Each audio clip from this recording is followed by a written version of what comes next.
Welcome, Night Owls, to the Book Club After Dark podcast, an inviting moonlit podcast. I'm your host, Danny.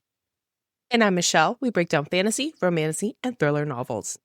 And sometimes dark romance, like in this case. Yep. Now, dark romance. All things enchanting, intriguing, suspenseful, maybe a little morally gray, and definitely spicy. Each episode features intimate discussions on captivating stories, character breakdowns, fan theories, and more.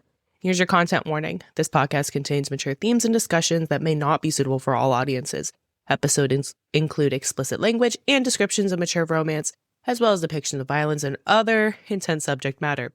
This podcast is rated R for mature audiences. Listener discretion is advised. Yes. And going forward from here, this is your spoiler warning. The thought and intent is that you've already read books 1 and 2 of the Into Darkness series, which will be Lights Out. And of course, tonight we are covering Caught Up, both of which are by Navessa Allen. Her third book in this series has yet to be released, but we will be talking about both books tonight. So consider this your spoiler warning. Let's get cozy because the best stories are told after dark. All right, let's get into tonight's drink of the episode. Tonight, we have what I'm calling the Velvet.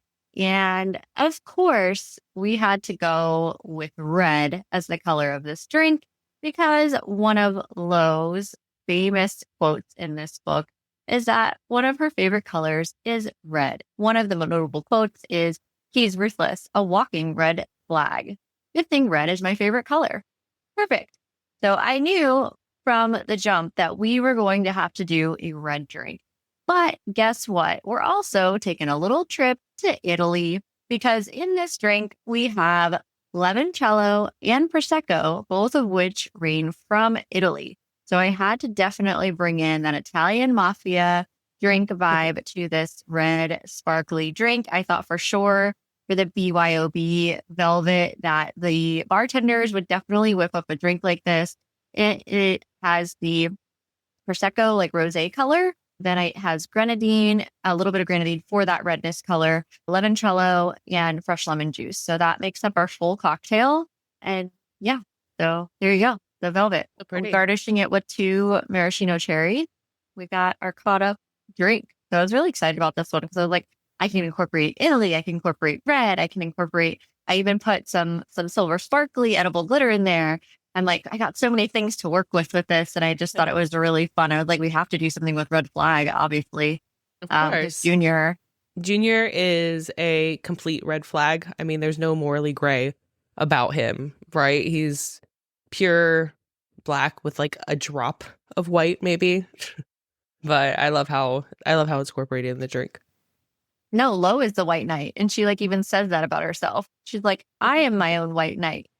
Like her, but I thought the drink of the episode, I wanted to incorporate all the things. And I feel like we were successful in that. So cheers. Cheers. Go. Obviously tonight we are exploring Caught Up by Navessa Allen. So just as we did before with Lights Out, and just as we kind of do with our thrillers, this won't be like a full submersive chapter by chapter deep dive, but more of like a broader overview, our star rating, our overview of it, a breakdown of some of the characters, how this ties together overall in the series, and then just kind of general fan vibes and the whole deal with this book. So I feel like that's going to be kind of our coverage. And then we will wrap up with mystery Q&A and what we've got coming up next for Book Club After Dark. So let's get into it. So let's go with star ratings. Danny, what is your star rating for Caught Up? You know, it's funny because we were just talking about this the other day about how I'm like, you know, this is going to age myself for those who didn't watch Oprah growing up as a child. Where you get a 5. They get to see like Oprah's favorite things at Christmas. So for those of you who know what I'm talking about, awesome. For those of you who do not, it was definitely a thing. And her phrase was like, you get this, and you get a car, and you get a car, or you get a refrigerator, whatever it was that she was like giving away. And so I'm definitely a less strict rater than you, Michelle. And I think I give 5s out like candy. However, I feel really justified so far as a series. I can't speak for book 3, but so far I feel like the series as a whole will be a 5 for me. Mm-hmm. I mean, it kind of has to be because I really enjoyed this book too. And for similar reasons to why I love Lights Out. And I think part of that has to do with talking about the taboo in a way that's accessible and also not in a shameful way. And I thought that she does that very well while also making it accessible to someone who's never been a part of that world. So I think she does a very good job at that. She does a good job at comedy elements. And this is like her mafia romance, you know, so it's very different than Lights Out, but I feel like it was unfairly rated by the masses. I think they all expected a similar book to Lights Out, and this is not that. But I still give it a 5. I had a great time. I thought it was a lot of fun. I thought it definitely in ways that I didn't think it was going to go down. I thought the way that this mafia romance was written in terms of a dark romance was different because usually, yeah, you know, Junior's not great, but everything with Lo is consensual. Whereas a lot of dark mafia romances, they are truly like really, really dark. And Right. there isn't that in this book. And I enjoyed that about this. So that's kind of my thought, I guess, on my rating. What about you? I actually enjoyed this book more than Lights Out. Really? Ah, Yeah, okay. just because this was a higher stakes book in terms of Navessa Allen's writing.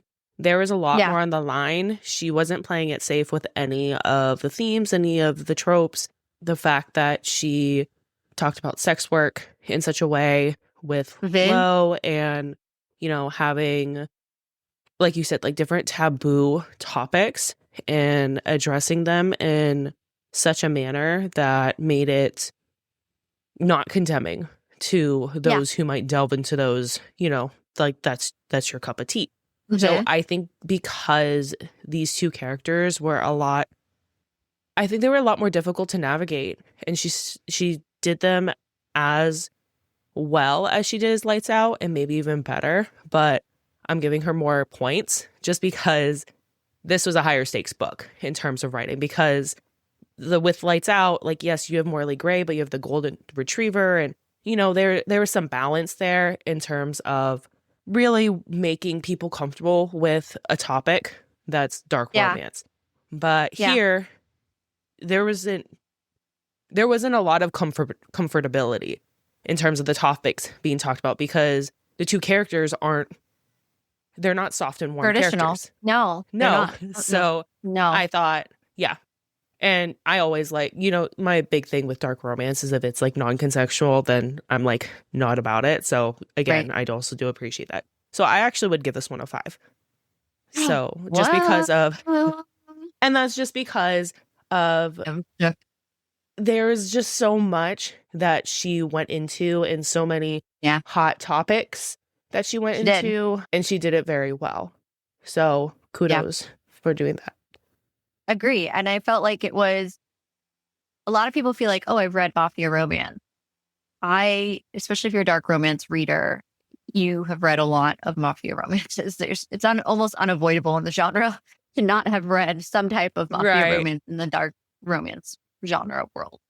I think this is my second one. Yeah. Okay. My second mafia romance. Den of Vipers, that was my first one. I was like, this is a genre.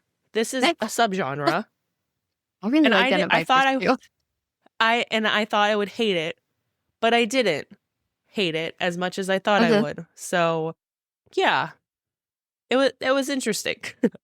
Yeah, fair enough. All right, well, so 2 5 stars from us. That's pretty fucking good, I have to say. I think that's good. That's great, actually. So I guess we're not in the camp of all the people who were like, Fun Up wasn't for me. It wasn't as good as Lights Out or any of that, because there was a whole lot of that in the book talk space. I honestly think people didn't give Caught Up a chance just because they were expecting Josh, and the way Nico is, like, Nico's not a Josh whatsoever, but I enjoyed his character arc better. Like, yes, Josh had to overcome trauma in terms of, like, you know, battling his identity, but and for Nico or Junior to basically say fuck you to his mob family is crazy. Like, family is everything. He has familia tattooed on his arm, and that's a major aspect in, like, Italian mob. You know, if you don't have family, you don't have anything. And the way that he stands up for Lauren, stands up for her views, and stands against, like, all of the very traditional misogynistic type of views that are portrayed in the mafia is so huge. So I enjoyed his character arc more. There was more at stake for him in terms Yeah. of, what he had to lose. So that's just Yeah, I my agree. perspective. Yeah. No, I think you're spot on. I wonder too if people thought that Lauren, on the same side that Junior isn't Josh, you know, Lauren is also not Allie, Yeah. in the sense that she's just a very, very different female main character. She's a cam worker. Her storyline is going to be very different. And I just wonder if people struggled with that piece of they couldn't see themselves as these characters or something to that effect. And maybe that impacted why they had that rating. I don't know. I'm glad we both disagree with it and we found our own joy in this book because it was a fast, fun read. I had a good time reading this book. I thought it was a lot of fun. I thought the spice was great. I thought a lot of the things that they talk about with like kind of taboo subject lines was really well done, and I agree with you. But let's get more into the actual story. So let's go through our overview of Caught Up. So obviously Caught Up is a dark, erotic, second chance romance. And when I tell you that I had never thought I was going to rate a second chance romance a 5-star, You hate redemption second arcs. chance is not for me. I do. So like this is like a big BCAD deal. Like this is a big BCAD, like big book club after dark moment that I'm rating a second chance a 5-star. I don't even like reading second chance. Second chance is like redemption arcs. Clearly not for me, but clearly I guess they are. I don't know because here we are. So maybe we're just changing our mind one book at a time. And Navessa got me. I like the fact that we had like our first book where we didn't explore this type of second chance. Book one is really more, I wouldn't say contemporary dark romance because what is that? But it doesn't have like a specific, like this book has second chance, right? Book one is more like Josh becomes kind of a golden retriever type boyfriend in a trope world. Also stalking obviously is the big one there. Nick slash Junior, Nico, all three kind of goes down that road a little bit, but it's definitely not one of the major themes in this book. It's definitely more about the second chance is the biggest theme. And what we're going to see in book 3 that's coming out in March is we're going to see true enemies to lovers with Tyler, who's introduced towards the end. And we also get introduced to the female main character in a very roundabout way. So we'll get there, but start off, that's kind of the basis of Caught Up. This is a second chance romance. It's definitely erotic. It's definitely dark. What was your Pepper score for this book, would you say? Oh, this We one was gave more Lights of a out 4. of 4. Or didn't we? No, We gave Lights out of 4. would say this is more 4.5 to 4.5, I would say. Because there's like some extra scenes and it dives into voyeurism, which is a taboo topic. And, with her being a sex worker, cam girl, and owning partial owner of Velvet, which is a sex club, I feel like there's a lot more sexual elements in this one. And it explored a lot more. Like, sex for Josh and Allie was like a healing process for them. And here it is too, but it's more of like a sense of freedom for Allie and in her healing and her freedom and to explore. Yeah. Part of exploration for Nick as well.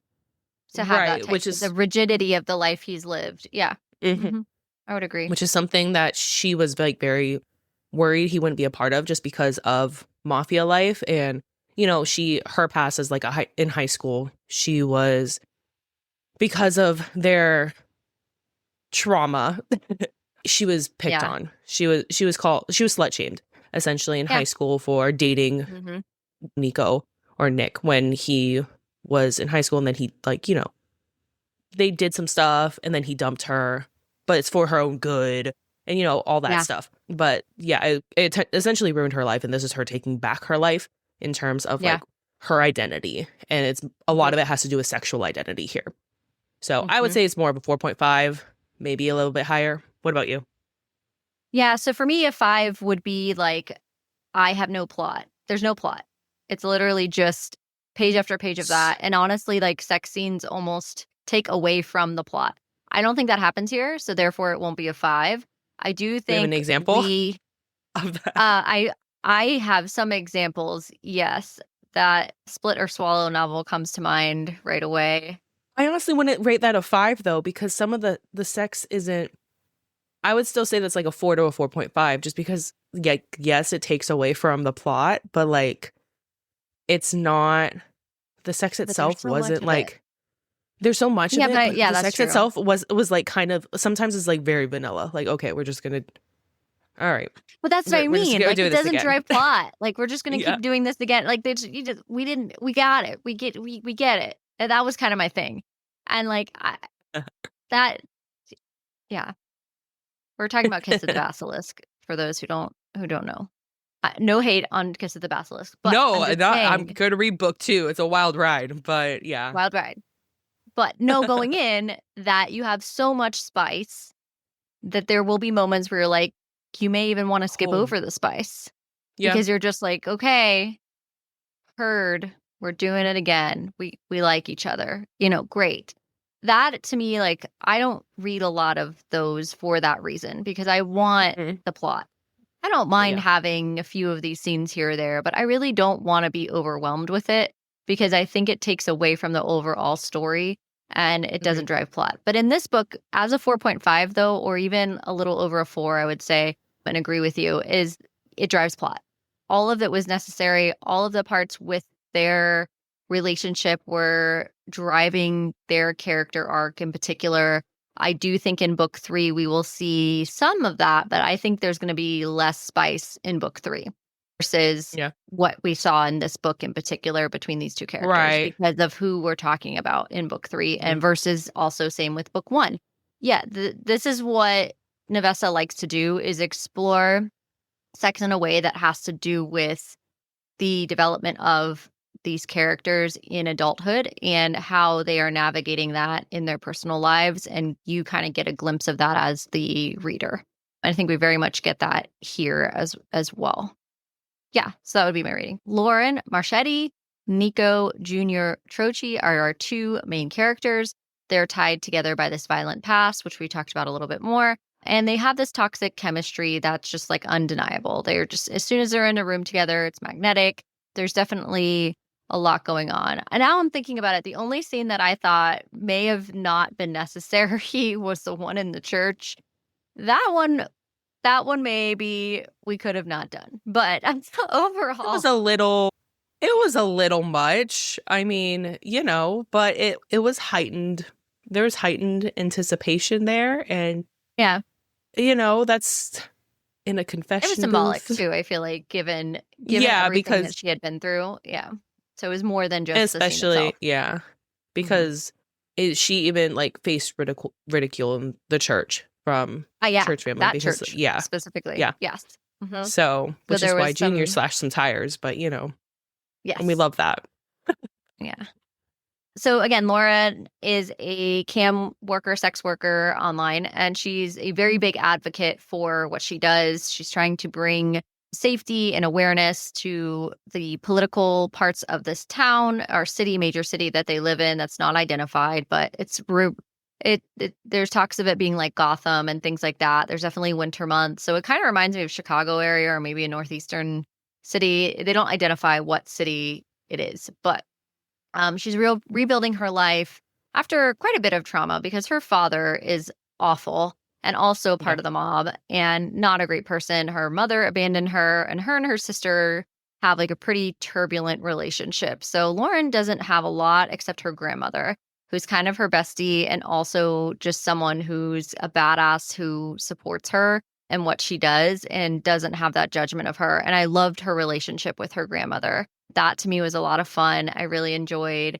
her one-liners and just her being so like ridiculous in like little coffee shops and having these moments with her grandmother and Lauren just having those moments together was a lot of fun to read. Right. Right. Junior is also tied to the mob. Imagine that. He is the eldest brother and mafia heir to the family, the Trochi family, that is basically a part of the mob is kind of spread out over multiple families, and his family in particular are basically the people that disappear people that is what their family does. There's a lot of grave digging conversations between him and his brothers. There's a whole lot of things that go on here. It's portrayed how much involvement he has with his family. He doesn't have another job. This is his job. Working for his father in this world is his job. So the story goes that their lives are going to collide again, and they're going to have to get over this. And by collide again, basically Junior shows up and is like, finally, your dad, who caused a lot of the problems, I now know that he's not going to kill me if I come and talk to you 10 years later after all this happened. And he doesn't just like show Yeah. up, though. He's been like No. watching her literally since he left. He's been watching her the whole time. He's like her biggest supporter, and they chat all the time, but she doesn't know her identity. So he doesn't like, for her, he shows up, but for him, he's like, I've been around, but now I'm just going to talk to you. And like, great, because he's literally this man on her cam girl website thing, like the largest. He gives the most money. The most like private session money, everything has been him, but she doesn't know this, of course. So we know this pretty much right out of the gate, that that's who he is and how he's been supporting her. And she finally decides, like, all right, I can finally go talk to her now, because I've been waiting this long for her dad, Tommy, who's a real piece of shit, to be out of the picture. And he finally is at a certain point. For a large part of the book, you think he's dead, but he's not. And we find that out later. And thus the He's just Italy drink. But if he wasn't living his best life in Italy, like, sure. Yeah. Sure. Yeah, sure. Forced vacation to Italy. So let's get into the plot and the introduction. So our introductions is where we first understand who our characters are, which Danny already covered in our overview. But the novel does begin from Junior's perspective. So we do, like in Lights Out, we get the dual perspective, which I always love. And in the audiobook, we also have two very good voice actors that portray both the characters. So in this intro scene, he's literally disposing of a body that with his brothers. And he's talking about how, like, you know, he has an apartment. He doesn't live at the house, actually. He has his own apartment because he has to get away from all the pressures of mob life. And he's really exhausted by the constant violence. I mean, imagine, like, your job is to, like, unalive and dispose of people. That can get exhausting, especially when you're in, like, you know, your like 20s. Yeah. Like your whole 20s has been that. Anybody since would before be like, then. Yeah. Because he was being dragged into it when he was in high school. Yeah. Yeah. It's, you know, it's a lot. But the body that they are, what we think in the beginning is disposing of is Tommy Machete. But it's honestly, it's a fake body. We find out later on. And, you know, Lauren has been Junior's really teenage obsession. He's still that, like we talked about. And then we switch to Lauren Machete. And Lauren is, we get thrown into like her being a cam girl, which is pretty detailed graphically. And because she has two roommates. We have Taylor and Ryan. And Ryan is Lauren and Taylor's editor, producer in type of way. So Lauren and Taylor are both cam girls with their different things, and Ryan videos them. Yeah. And they all live together, and we're just thrown into that. I was like, oh, okay, we're not going to like ease us into anything. We're just going to be like, bam, scene, you know? Yeah. There's a whole lot of conversation about how Ryan is their camera person, and like all the things poor Ryan is like subjected to as part of this, but how like open and welcome they are. But I also thought from like a safety standpoint, how nice it must be to, if you are in that line of work, knowing that you have really supportive roommates that are understanding of what you're doing and that you guys are all kind of there for each other and you get it. I enjoyed that part of this book too. I thought that was nice. Nice add-on. I did too. Ryan has some quirky comments that they make throughout the book because, you know, they really have to get in there. The angling and the editing, like they edit everything. Yeah. So Ryan literally watches the same thing over and over. It's like your best friends, you know, pleasuring themselves, you know, for like whatever the person on their site asked for. So they have a very, very close relationship. Yep.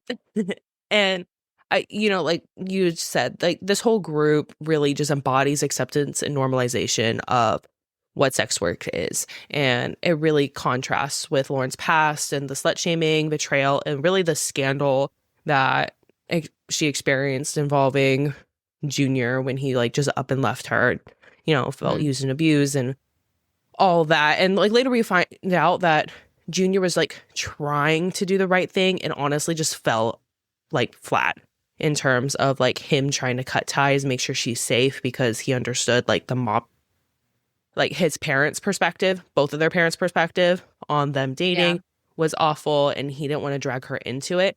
But the way he went about getting rid of people and ruining people's lives is a little sketchy, especially for a teenager. Let's plant some weed and ruin the life. But also that girl was slut shaming, so she kind of deserved it. We don't do that. And then we find out Lauren's favorite subscriber is NT95, who is Nico. Correct. And he's been doing that. He's been subscribing for years, watching and sending custom requests. And she is always so happy to oblige. And they actually like text and kind of talk about personal stuff, So, now that Tommy is out of the picture, Nico wants to earn her back. Yep. And there's a moment where now that they have a moment to have their paths crossed, Junior's not like letting more time stand in between this. So he knows that she's going to be at their family church, their family Catholic church. Junior's mother's Irish, and she's Irish Catholic. And then her married into family is Italian, and they're Catholic too. So that's like a big thing here is Catholicism is notated here. And there is shaming that goes on at the church while Lauren is there, like comments that are made. And, her grandmother supports her and doesn't allow it. And she's obviously bothered by it, but she's also just like, I'm not going to allow anyone here to like make me feel less than. So Junior witnesses this and is there, and she notices him.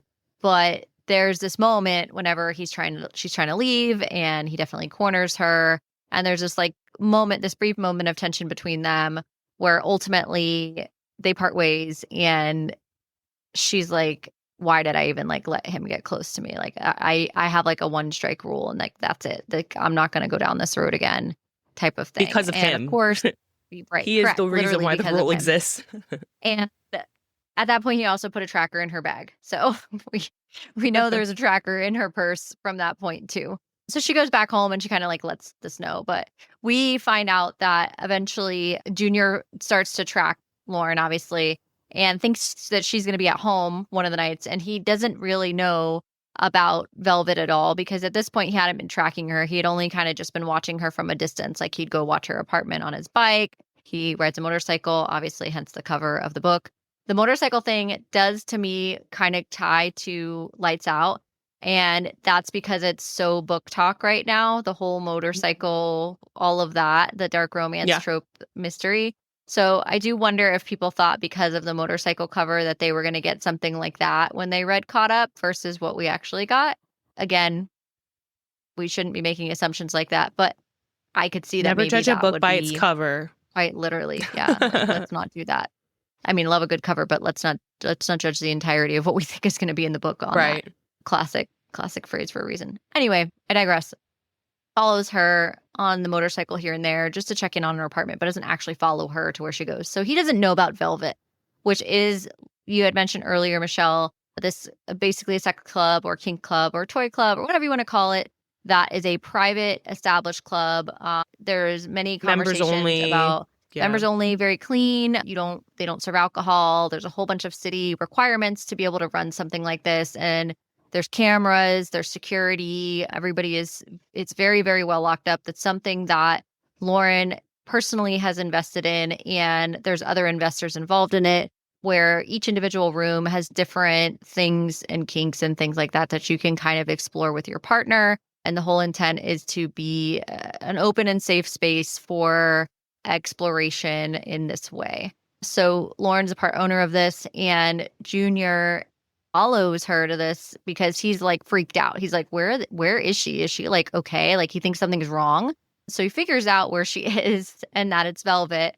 And then he's instantly really, really jealous. And the way I was just like, sir, you literally like, you, what? What? He's finally like, I'm back in her life and I'm unwilling to like give her up again at this point. So I'm going to fight for what he decides is his. And so there you go. Right. Okay. So before we get into, because, you know, they ultimately go into a show, right? She specifically tends to favor the voyeur room, and, you know, he follows her into there and then they see a show. But there are multiple scenes that involve different rooms. Which one kind of which one surprised you or was something that you were not expecting in terms of what was written for those? Honestly, because it's not my first dark romance and, you know, none of them really surprised me that much, to be perfectly fair. Okay. I was not taken aback specifically by any sort of one of them. I don't know what that says about me, but I just wasn't. I was here for the vibes, went along with the ride. I wasn't like at any certain moment throughout any of that. Okay. It sounds like you might have been. So were you? The one with the three of them and the piercings. I don't know what it is about piercings because this is the same thing I had with Anathema. I'm like, the piercings, they must hurt, man.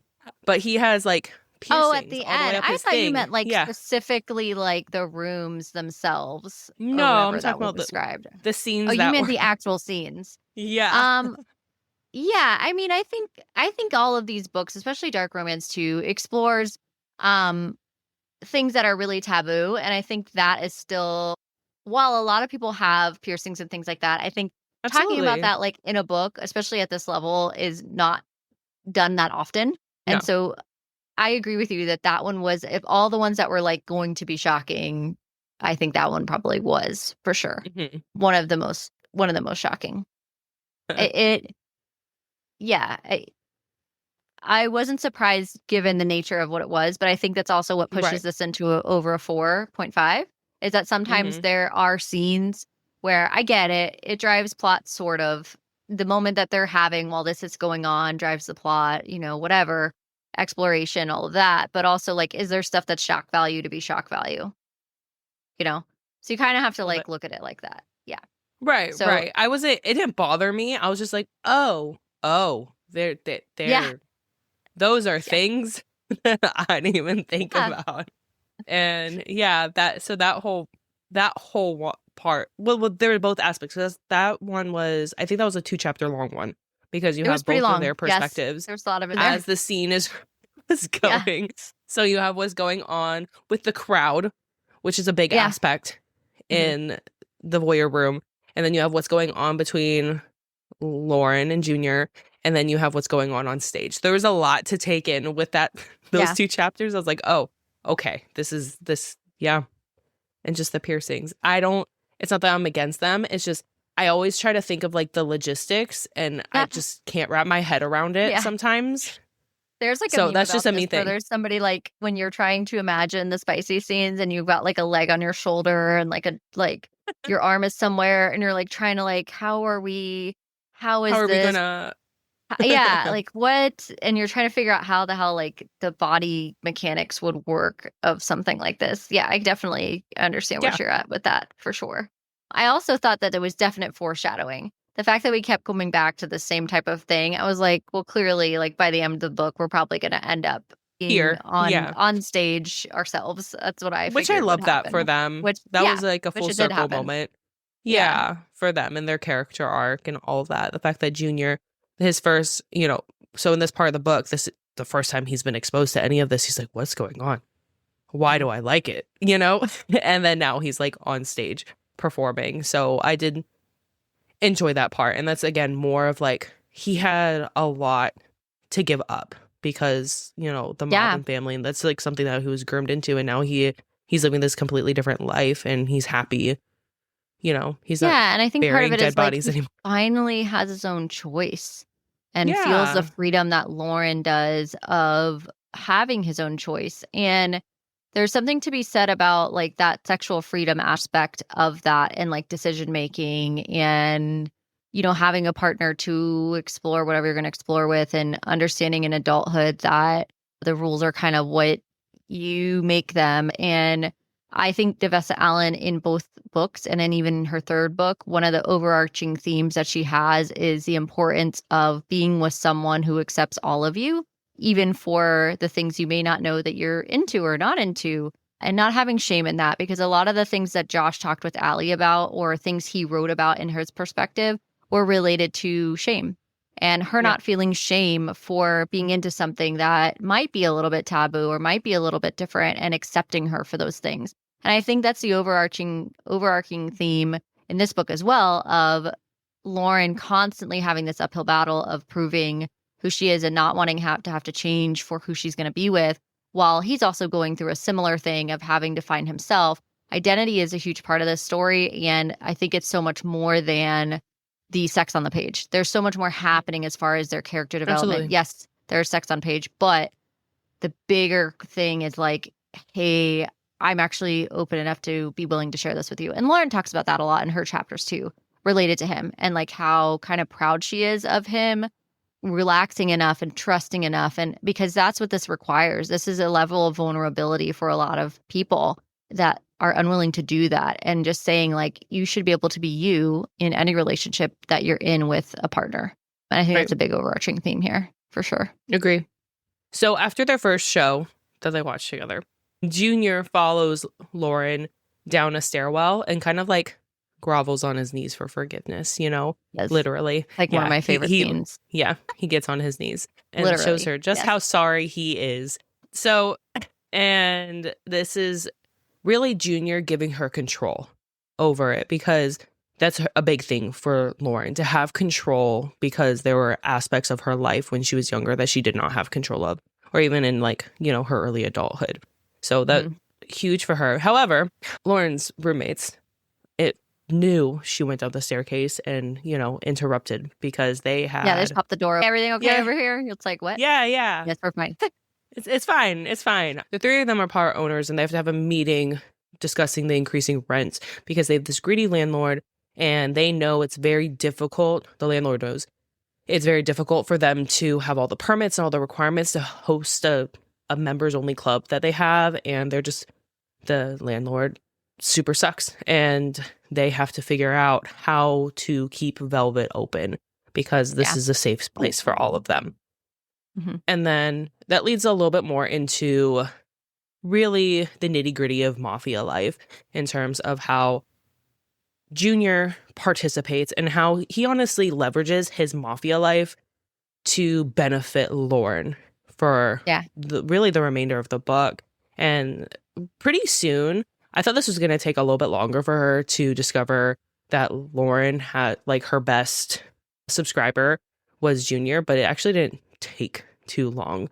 And, you know, he's been stalking her in real life and she's like upset about it, but, and like has like, you know, she's like, this is a huge violation, but it's not, it's like she's with not that mad about it in terms of, right. It's like, yeah, that was probably not okay, but you know, she's kind of oddly comforted by it. Yeah. A little bit.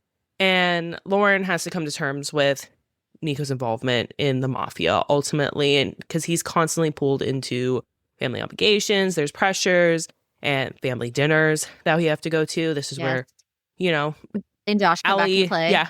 Allie and Josh come back. And really, they want, or his family wants him to take over a lucrative olive oil operation.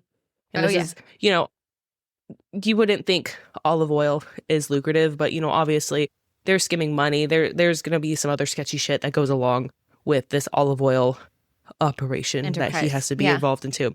Yeah, just so, you know, so he's not just burying bodies all the time. There's more to the family business, which he obviously wants nothing to deal with. He's actually been saving a lot of money so he could get out from his father and be like self-sufficient, which his dad doesn't agree with at all because he wants control. And then Lauren ends up telling Nico that they're having a lot of difficulties keeping Velvet open. And he's like, goes into like superhero mode. So he uses violence and blackmail to secure the club's future. Through resources, he finds out who the landlord is by finding out who the landlord owes money to. So remember Tyler. Ah, Yeah. Remember Tyler from Lights Out. And we yeah, think, at least I even made a comment that he was kind of vanilla. At least Allie thought he was vanilla. And yeah. he's just like an Thinks accountant, he's a you dick. know? He like hates him. Like, because they end up Right. meeting earlier in the book at the engagement party for Allie Mm-hmm. and Josh.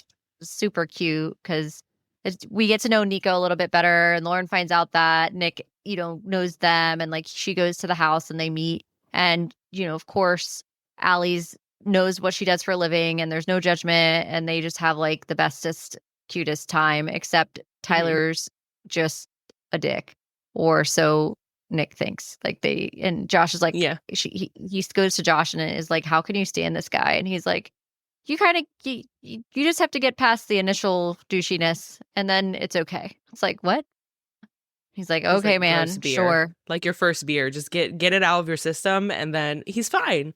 He's fine, Yeah, which he'll Tyler gonna be fine after that. ultimately is fine. He helps him out because, you Yeah. figure out that like Tyler actually like there are a lot of accounts that he is in charge of because a lot of people owe Well, him. yes. And the landlord being one of them. And, Hmm. Nico ends up finagling a deal so that he's able to take control over the account the landlord has open, and he buys the club from him The building. and lowers the Yeah. rent.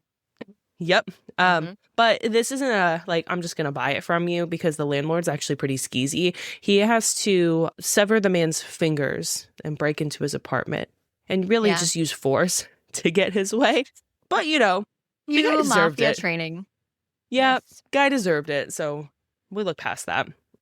Sure. And then there's this recreation of the spicy moment from Lauren's teenage diary that she had, which is it's kind of cute, like, Oh yeah. getting it Going in an back. abandoned Hmm. arcade, and he intentionally like rents one out, and they have this moment where he's reenacting things that she like fantasized about as a teenager, and that's to like another healing aspect of them, and it Yeah. allows Lauren to reclaim like her youth and these memories that she has, which were very Or negative. taint it and Yeah, like kind of make him new again. That's kind of his intent. yeah, Yeah. and also shows that he's like willing to do the emotional load, like all the emotional heavy work. He's actually willing to do it, which is not something that's very like big mafia guy thing. Emotions are not a thing in terms when you have a line of work that Junior's been working on, but he's willing to do all of that heavy load for her just so they can heal and be together. Yeah. But there is this huge moment of where there's that whole time that he's like breaking, going and seeing this guy, getting the building, all these different things. There's this moment where Lauren basically like cuts everything off from him and is like, don't ever speak to me again because of her dad. She asks if Nick killed her dad, and he gets really pissed off and can't answer her because of the ties that he has, and it's basically like, yeah, I did it. Like, so what if I did? Like, what does that have to do with us? And like, really bad I was answer. like, Yeah, really bad answer. Know why you did it, but bad answer. And so Mhm. for her, this was like another example of, okay, we're breaking up. So you have this moment where they like break up and get back together at the end. I kind of foresaw this because you know that they're going to have issues trying to rectify their relationship. And this was like a big Of course. catalyst during that time. How it ends up Mhm. working out is he brings the deed of this building to her in an apology like 3 days later. She's like devastated. She's going through the whole breakup of like, I can't believe I let you in again. I'm an idiot. That's why I have a one strike rule. Like, you knew about my father who's been missing this entire time and didn't tell me. And, she doesn't know for sure if he killed him or not because then he gets backtracked and she's just like devastated over this whole thing. But eventually they get through this, and that's where he eventually says, I got you the building. This is going to be my ticket to getting out. I have this whole plan. He made this plan with Josh to figure out a way to get himself out of the family. There we get briefly introduced to Lauren's sister, and it's such a short pause that it's like, I don't know if we'll see her again, but they don't have the best relationship. And that's kind of where No. that's where that whole tip off of like, oh yeah, his family is involved in why we don't know where our dad is type of thing. That she thought it was kind of what happened. But anyway, the next part that we move into is like this freedom sprint of how we're going to get there. And now Nick is going to go up against his family to finally go legit with helping Lauren in her business and like owning the building and finally getting himself out of the situation that he's in and under the thumb of the mob. And they go to this dinner. The whole plan is to use family against his dad, and his mom is like all about this. She's like been like in a prison of a marriage for, decades, and also wants the same thing, wants family, and really, really loves Lauren and is super happy that they're together, has no judgment over what she does or anything. Can't say the same for his dad. His dad's kind of an asshole, to put it lightly. A little bit. But ultimately, they go together to this dinner with Josh and Allie, and they leverage this opportunity to hold the cards of the fact that he's bought this building. And he's like, I want out. These are kind of the terms of how I get out. And it doesn't go well at all. Understatement. Not surprising. Nick's dad ends up resorting to violence against Nick. There's this whole blowout. The whole thing happens. But end of the day, what ends up happening is Josh and Allie and Junior and Nick end up deciding to have dinners together. And instead of the family dinners, they're going to have dinners, 4 of them. And eventually Tyler comes into this fold, and so do more people. And this is where we end up meeting our next couple who get introduced later. But then the end of the book closes where Lauren and Junior end up performing together at Velvet, as we alluded to earlier. And they start to embrace who they are. Goes a couple months after everything goes down at Junior's dinner, and they had made up and finally give their relationship a legitimate chance. And the novel closes at this dinner where Tyler introduces his new girlfriend. At the dinner, the roommates are all there, so everybody's there, and then Tyler walks in. So of course, because everyone else's roommates are there, Josh's former roommate is there, invited as well. Tyler comes in and brings his girlfriend Stella, and Allie asks, so Tyler, how did you meet Stella? And he goes, oh, it's actually a long story. And so that's how we end this book. We know exactly that we're going into Tyler and Stella's book. It's already been said that it's a true enemies to lovers. So we will definitely be getting that in book 3. So we go from second chance. Now we're going into a true enemies to lovers book for the 3rd installment of Into Darkness series. Love to see it. Yeah. And then one other thing is, so it's going to be Lights Out, Caught Up, Game On. Book 3 will be coming out in March of 2026. And in the meantime, beginning of next year sometime, we might have some more content leading up to the drop of Game On. But I don't know about you, Michelle. Before we get to Mystery Kine, I wanted to talk really quick about like what you thought of Into Darkness, because we've never really covered true dark romance. Well, I think Brynn Weaver definitely is, but I think her story is different than this. It definitely falls more into the traditional dark romance sense. It's more traditional, yeah. Yeah. How did you feel about covering this versus other things we've discussed or covered? I mean, I thought it was a fun read. I mean, I never really delved into dark romance very much until this year. So, yeah, and I'm very picky about what I will read in terms of dark romance, just because there are things that I don't like to yuck on people's yum. No, but if I'm not having a good time, yeah, I think that like if you're not having a good time and it makes you uncomfortable, don't read it. Yeah, it doesn't matter what it is. It doesn't matter if it's dark romance or a fantasy book, or if you don't want to read self-help books because that's not your cup of tea or whatever. I mean, someone's telling me I'm living my life wrong. I just need to read about Faye. Whatever it is. Yeah, exactly. But if that's not your thing, like don't force yourself to read something you don't enjoy. Yeah, exactly. So I enjoyed these books because it's not just dark the entire time. Yeah, there's some light comedy. There aren't things just for shock value. there's such complexity in terms of the plot, in terms of like the character development. All of it has like Mhm. a theme. So, and it's not all dark. There's a lot of lighter moments there. So I enjoyed reading dark romance and kind of going into it like we do. So hopefully there's more to come in terms of our dive into dark romance. What about you, Danny? Yeah, I mean, I think oftentimes those who don't read dark romance don't truly give it a fair shot and maybe make a broad strokes assumptions about what they're getting themselves into.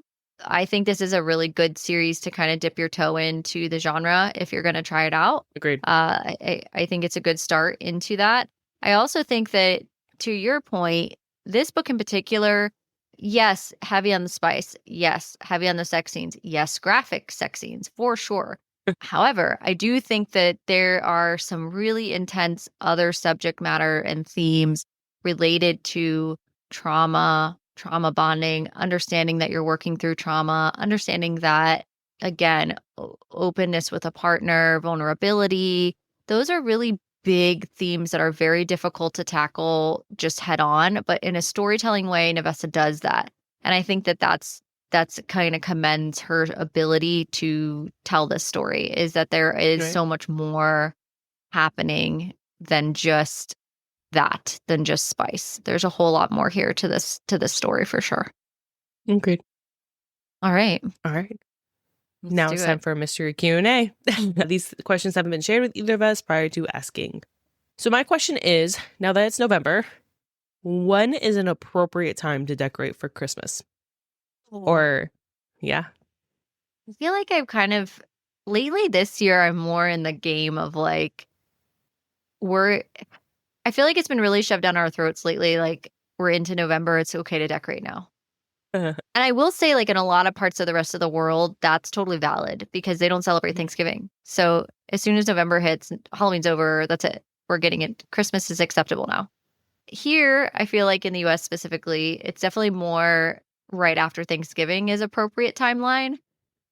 I We might decorate a little bit early, but I think that in general, our rule of thumb usually is after Thanksgiving, we get the tree and we go. And I think we talked about this Okay. last year too. So I think that's kind of where I stand. I no longer feel as strongly as I did about like you cannot decorate before Thanksgiving. I don't really care if that brings you joy and Mhm. you're makes you happy to have that all up. One of our neighbors we just drove by actually already had all their Christmas stuff out. And I was like, you know what? Good for them. Good for them. I'm happy That for brings them them. joy. That's Yeah, fine. honestly, in this economy, I'll take it. That's fair. Usually we would decorate like the week of Thanksgiving just because we're like all off. We'll get a live tree. We'll do all of that. But because baby is due like Yeah. early December, and I know I am not going to have the energy to decorate once baby No. is here. So we are Mm-mm. already in Christmas. I have all the Christmas stuff up. But my daughter keeps saying, she's like, it's not Christmas enough. I'm like, okay, well, we'll go spend my money then and we'll go get more stuff. And Fun. yeah, because we don't have enough stuff at all. I feel There's like not that's a bunch not of true, Christmas but stuff. okay. No, we didn't just put out a whole Christmas Ah, village, but it's not Christmas enough, apparently. We do have more certain rooms decorated more so in our house than others. Like, not every room is completely decked out, but yeah. like, I have a room with a fireplace. So, that tends to be our more Christmas room. But we don't have the tree up yet because we have to go get a live one. But yeah, she's like, we need more Christmas. I'm like, you know what? Fine. If that makes you happy, why not? Yeah. I like it. I'm here for it. You've had the baby. Everything has worked out. What are you eating or drinking first? Like, what is going to be your first adult beverage? What is going to be your first meal? Okay, What do so you want? Yeah. with my first, it was Publix sushi. Like with my first one. Okay. That was like the first thing that I wanted. And it was during COVID. So it was like Yeah. Yep. that's all that was like kind of open that my husband could get Yeah. to. But so I'm gonna be really honest with this one. Like with my first one, I was very much like I'm not gonna eat lunch meat. I'm not gonna eat sushi. I'm not going to do all that stuff. But then I was like, I've never gotten sick from any of the sushi I've ever eaten, and I've never gotten sick from lunch meat. And here we are. So I haven't deprived myself as much, but I'm going to say go based on like what I'm craving right now. I really want a Publix chicken tender sub tossed in buffalo sauce. And that's not like something I can't have. That's just something I really want. So you're just that'll gonna have probably more be of the something. same. Yeah. I mean, I haven't really been eating like raw sushi. So Okay. that's, but that's what I got with my first one. So I don't know. I will definitely be drinking coffee though, because I haven't been drinking coffee. Like, at all. No. Yeah. And I'm like a heavy, like we have Cafe Bustelo coffee. That's like that's what we drink every day. And when I told some of my like colleagues that, they're like, "What? You're drinking espresso every day?" I'm like, "Yeah." And then to go from that to like literally the smell of it makes me want to gag has been awful. Yeah. And the only thing I've been able to bear is like a chai latte. So I am definitely getting like a peppermint mocha, Christmas. Oh, nice. Yeah. Hot beverage. So, and going back into that. And then if I were to do, you know what, I'm going to keep the same and I'm going to add some rum chata to it. And that's going to be my like adult beverage. Nice. Yeah. That sounds good. And they make a peppermint rum chata too. That is like seasonal. It's really good. So that's probably going to be my beverage too. What did you have after you had your first child? So we've talked about this before. I'm allergic to dairy. So oddly, actually, when I was pregnant with my son, I could eat dairy. So it was kind of, I eat so many cheese sticks, like fried mozzarella. I haven't ate that since I was pregnant with my son before, because I was allergic. Like I couldn't eat it. I would get really sick. I had so many fried cheese sticks. I was actually kind of sad because I knew once I actually gave birth, like, because the body's nuts, like what your human body can do. And I knew that like all of the joy I had from eating cheese was going to be gone again for some reason. Like I knew that wasn't going to stick around. So I was kind of like the opposite. I got to eat like the things I didn't normally get to eat. Like I got to have so much good stuff. I still kind of avoided ice cream and stuff, but I definitely like went to town on cheese, like fully. The mozzarella sticks. Oh yeah. Yes. And I had such a craving for cheese and like calcium so Me bad. too. Me too. And so I was going to be upset when that ended, and it did. Sure enough, as soon as he was out of my body, that was the end of that. It was fun while it lasted. I wanted a margarita and a glass of wine like real bad. So those were like two things I definitely wanted. But I wasn't like jonesing or anything like that. I do think I missed coffee more than anything else because you are super kind of limited on your caffeine intake. So one cup, you do have to wean off of it. Yeah. You're like really. So I definitely was excited to go back to coffee for sure on a more regular basis than what I was having it at the time.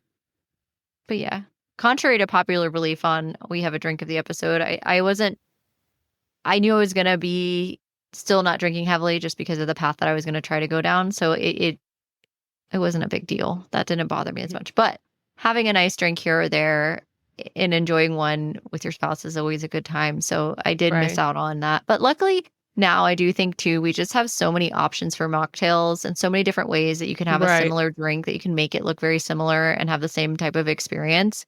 You don't really feel like you're missing out as much as it used to be for sure. Right. I agree. So, all right. I was just curious this time if there was something that like stuck out to you that you were excited about. Not really. I mean, I'm trying to think. I mean, it's just like the caffeine and the coffee aspect of it. And it's not like I'm craving caffeine. I just really want the coffee to hit my soul. Like every morning, just drinking a nice hot cup of coffee, it just awakens your soul. And I've just been drinking there water. is also something about like the baby being sleeping initially, like when you're in the first initial phases, which I think you might be able to enjoy this time, where I think in your first, you're not able to enjoy this at all. But like, I'm hoping for you, fingers crossed, that like you're going to now have those slow mornings. Yeah. But like have those slow mornings with the new baby and not be panicking that something's being not done right, or something isn't getting washed, or something like, like those things that, like, as a first time mom, that you're kind of just like on edge about everything. I'm hoping for you, like, Tracking second time feedings, around, right?